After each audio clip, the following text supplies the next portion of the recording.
서울 동쪽쪽 끝자락에 위치한 종합병원의 산부인과 병동은 그날 밤 평소와는 전혀 다른 분위기에 휩싸여 있었다.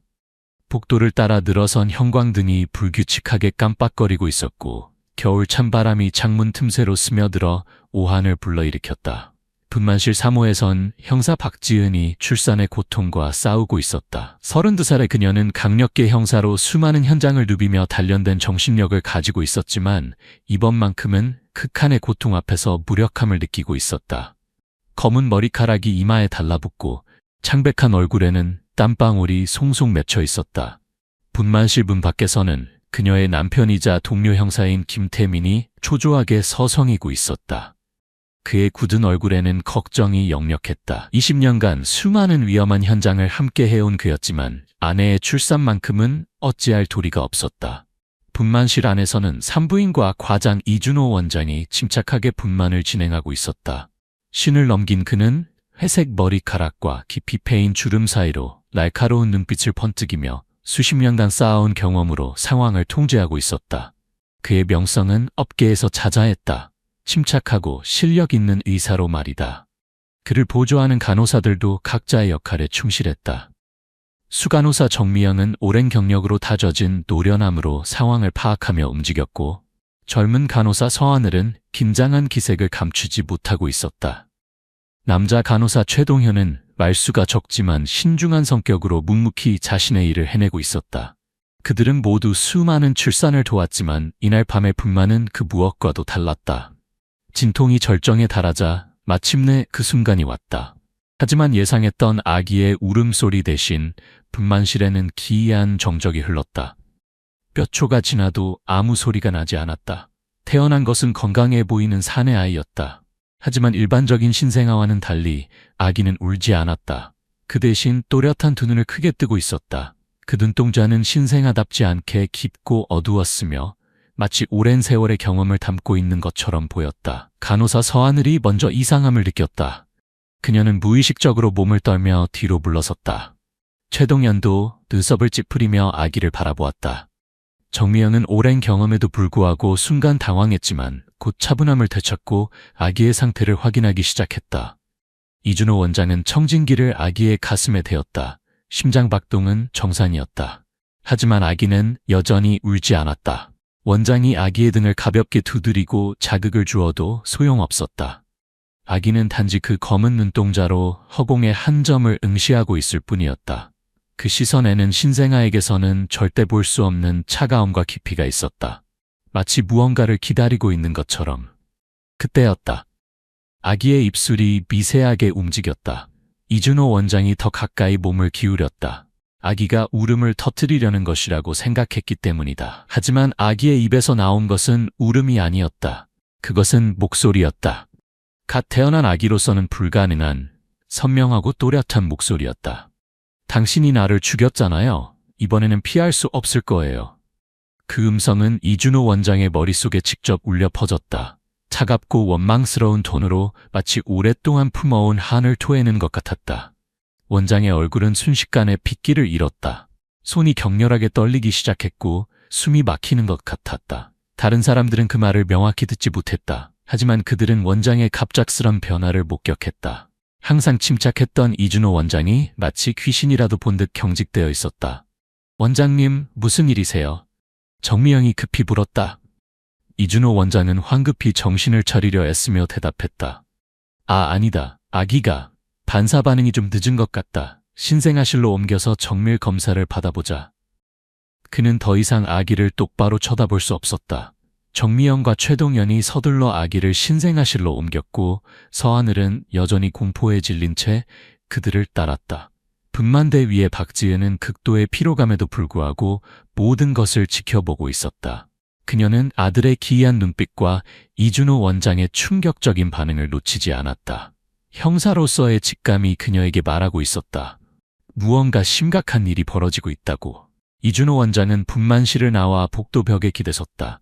차가운 벽면이 그의 등에 닿았지만 오한은 가시지 않았다. 그 목소리, 그 차가운 시선이 머릿속에서 맴돌고 있었다. 당신이 나를 죽였잖아요. 이번에는 피할 수 없을 거예요. 그 말은 그가 지난 20년간 필사적으로 묻어두려 했던 기억을 되살려 놓았다.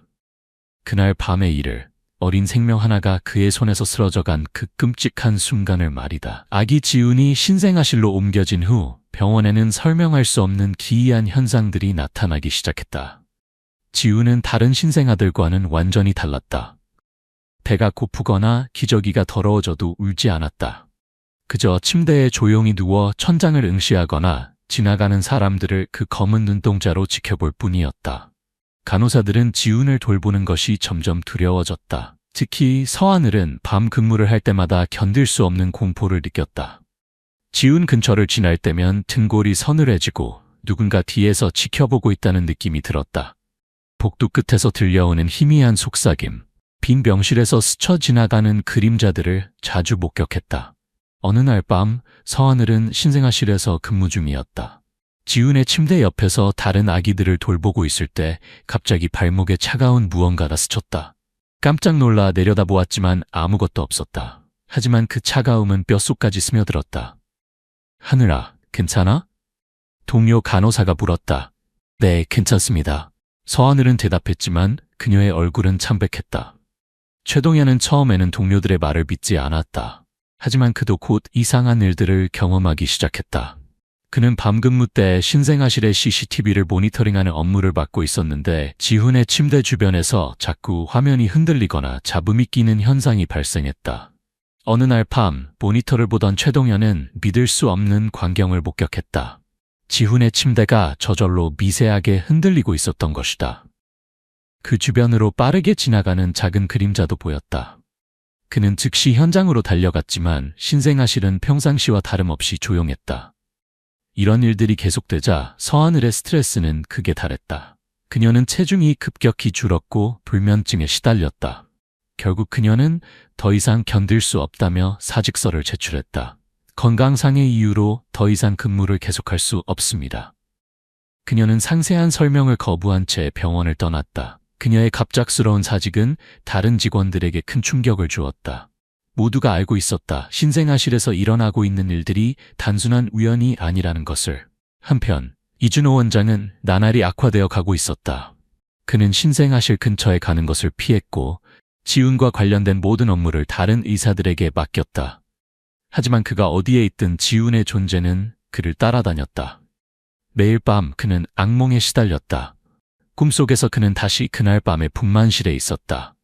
작고 연약한 아기가 그의 실수로 인해 생명을 잃어가는 모습을, 그리고 그 후 자신이 진실을 은폐하기 위해 저지른 일들을 다시 보아야 했다.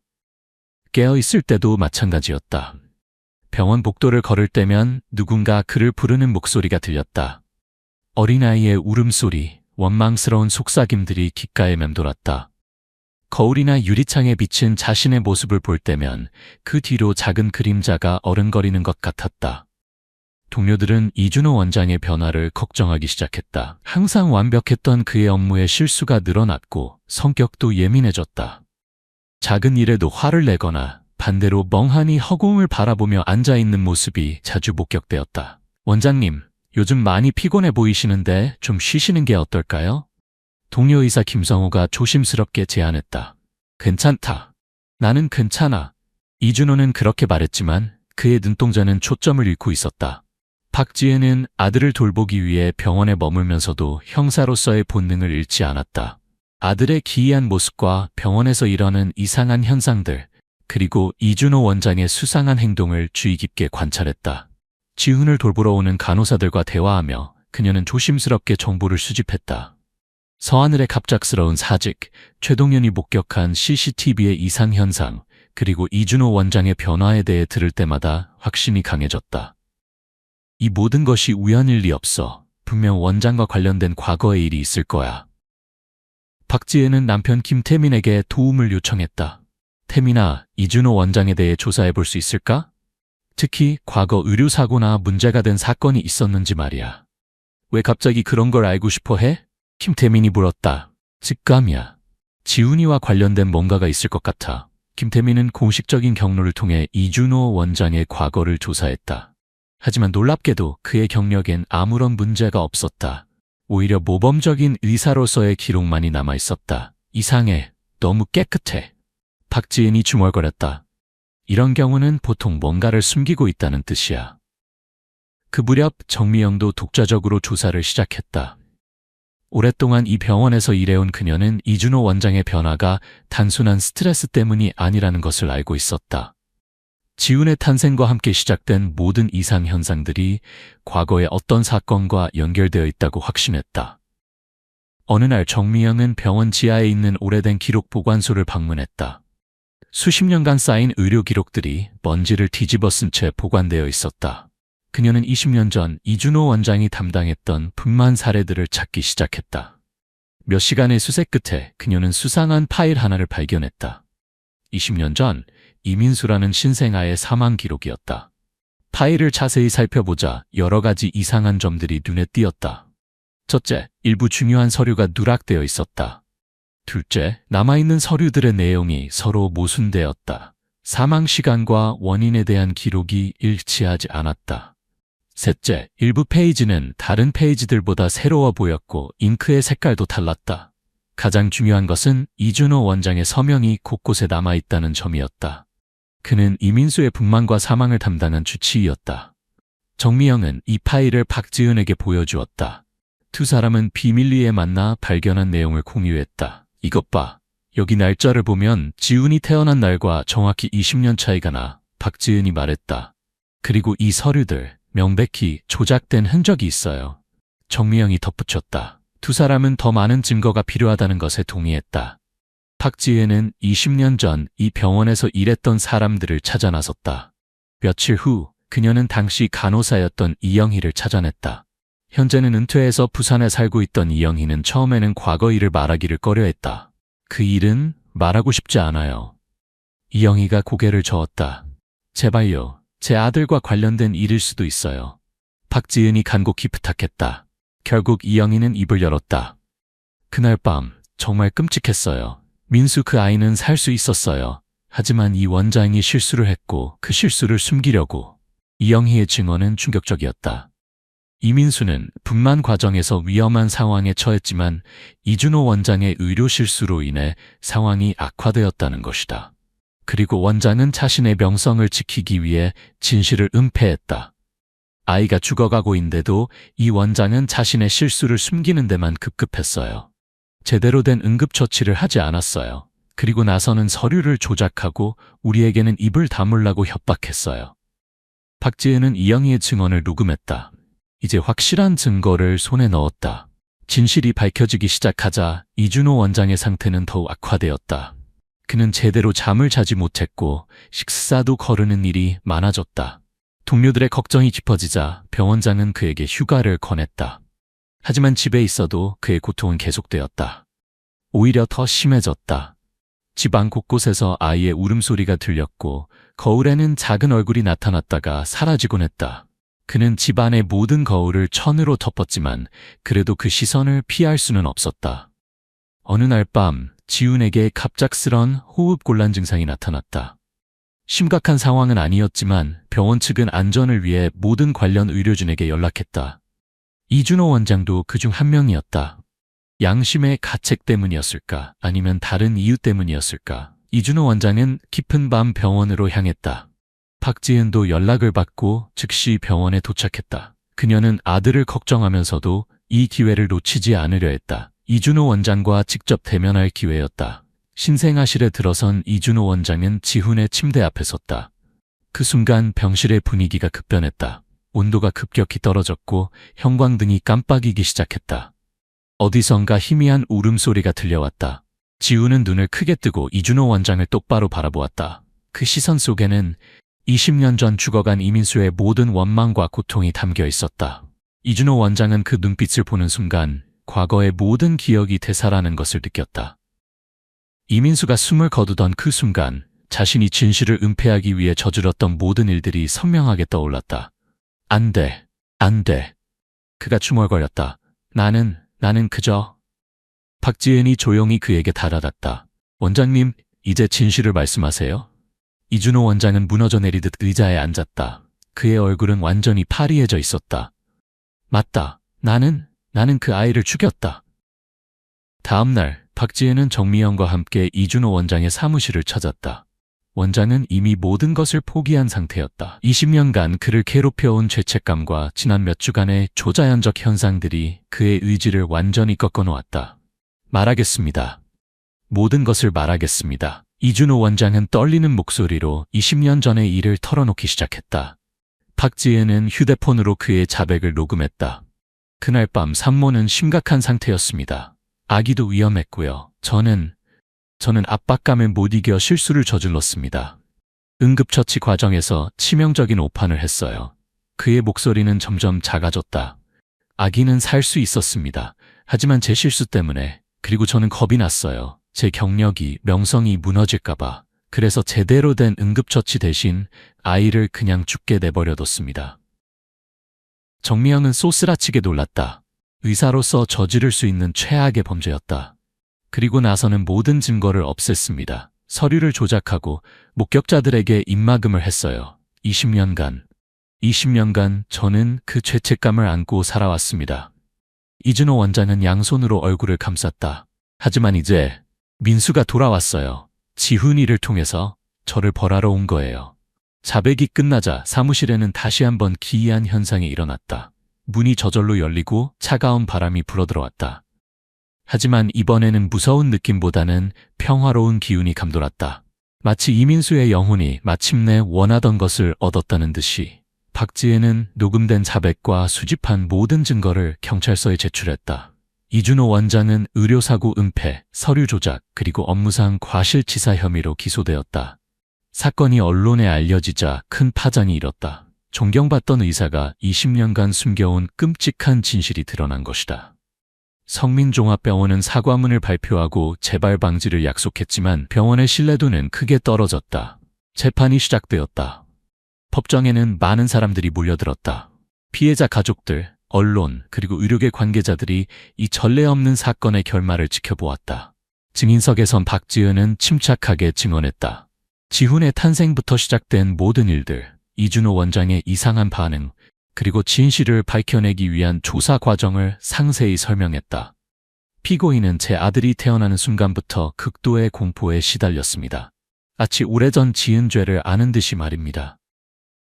정미영도 증인으로 나서서 조작된 의료기록의 발견 과정을 증언했다. 이영희의 증언은 화상회의로 진행되었지만 그 내용은 충격적이었다. 이준호 원장은 자신의 실수를 숨기기 위해 아이를 죽게 내버려뒀습니다. 그리고 모든 증거를 조작했어요. 마지막으로 이준호 원장의 자백 녹음이 재생되었다. 법정은 숨죽인 듯 조용했다. 그의 떨리는 목소리가 법정에 울려 퍼지자 방청객들 중 일부는 눈물을 흘렸다. 이준호 원장은 모든 혐의를 인정했다. 그는 더 이상 변명하지 않았다. 저는 용서받을 자격이 없습니다. 민수에게도, 그 가족에게도, 그리고 지금 고통받고 있는 모든 분들에게도. 판사는 엄중한 표정으로 판결을 선고했다. 이준호 원장에게는 징역 8년이 선고되었다. 의료사고 은폐와 업무상 과실치사라는 중대한 범죄에 대한 응당한 대가였다. 판결 이후 기적 같은 일이 일어났다. 지훈은 서서히 변하기 시작했다. 그토록 차갑고 어두웠던 눈빛이 부드러워졌고 처음으로 엄마를 보고 미소를 지었다. 그리고 마침내 아기다운 울음을 터뜨렸다. 박지혜는 아들을 품에 안고 눈물을 흘렸다. 이제야 진짜 자신의 아들을 만난 것 같았다. 병원에서 일어나던 모든 초자연적 현상들도 사라졌다. 더 이상 이상한 그림자도 차가운 바람도 아이의 울음소리도 들리지 않았다. 마치 이민수의 영혼이 마침내 평안을 찾은 것처럼. 이제 괜찮을 거야. 박지혜는 지훈에게 속삭였다. 민수도 너도 모두 괜찮을 거야. 김태민은 아내와 아들을 따뜻하게 안아주었다. 이 모든 시련을 통해 그들 가족의 유대는 더욱 깊어졌다. 정미영은 계속해서 성민종합병원에서 일했다. 그녀는 이번 사건을 계기로 병원 내 의료윤리 개선에 앞장섰다. 다시는 이런 일이 일어나지 않도록 하는 것이 그녀의 사명이었다. 서하늘은 다른 병원에서 새로운 시작을 했다. 성민병원에서의 경험은 트라우마로 남았지만 시간이 지나면서 점차 회복되어 갔다. 몇 년 후 박지은 가족은 부산으로 이사했다. 서울의 모든 기억들로부터 벗어나 새로운 삶을 시작하기 위해서였다. 지은이는 건강하고 밝은 아이로 자라났다. 가끔 다른 아이들보다 조금 더 깊은 눈빛을 보일 때가 있었지만 그것은 무서운 것이 아니라 따뜻하고 지혜로운 것이었다. 마치 짧은 순간이었지만 특별한 사명을 완수한 아이만이 가질 수 있는 성숙함 같다. 박지혜는 형사 일을 그만두고 피해자 지원 단체에서 일하게 되었다. 특히 의료사고 피해자들을 돕는 일에 전념했다. 자신의 경험이 다른 사람들에게 도움이 되기를 바라는 마음에서였다. 교도소에 있는 이준호 원장은 메일을 참여하며 보냈다. 그는 감옥에서 의료윤리에 관한 책을 쓰기 시작했다. 자신의 잘못을 통해 다른 의료진들이 같은 실수를 저지르지 않기를 바라는 마음이었다. 그는 더 이상 이민수의 환영을 보지 않았다. 하지만 그 아이에 대한 기억은 평생 그의 마음에 남아있을 것이었다. 그것이 그가 짊어져야 할 십자가였다. 어느 화창한 봄날 박지은은 지훈이와 함께 부산의 해변을 걸었다. 3살이 된 지훈이는 엄마의 손을 잡고 바다를 바라보았다. 엄마, 바다가 예뻐요? 지훈이가 맑은 목소리로 말했다. 그래, 정말 예쁘구나. 박지은이 대답했다. 그때 바닷바람이 불어왔다. 하지만 그 바람은 차갑지 않았다. 따뜻하고 부드러웠다. 마치 누군가 그들을 축복해주는 것 같았다. 박지혜는 문득 하늘을 올려다보았다. 푸른 하늘 위로 하얀 구름이 천천히 흘러가고 있었다. 그 모습이 평화롭게 잠든 아이 같았다. 이민수야, 이제 편히 쉬어. 그녀는 마음속으로 속삭였다. 내 덕분에 진실이 밝혀졌어. 고마워. 바닷가에서 들려오는 파도 소리는 마치 자장가 같았다. 그 소리 속에서 박지혜는 평안을 느꼈다. 오랜 시간 계속되어 온 악몽이 드디어 끝났다는 것을. 지훈이는 엄마의 손을 꼭 잡고 바다를 바라보았다. 그의 눈빛은 이제 완전히 평범한 아이의 것이었다. 호기심과 순수함으로 가득한 미래에 대한 희망이 넘치는 눈빛이었다. 두 사람은 그렇게 오랫동안 바다를 바라보았다. 과거의 어둠은 완전히 사라지고 앞으로는 오직 밝은 미래만이 기다리고 있었다. 그리고 어디선가 아주 희미하게 아이의 웃음소리가 들려오는 것 같았다. 하지만 그것은 더 이상 무서운 소리가 아니었다. 마침내 평안을 찾은 영혼의 기쁨이었다.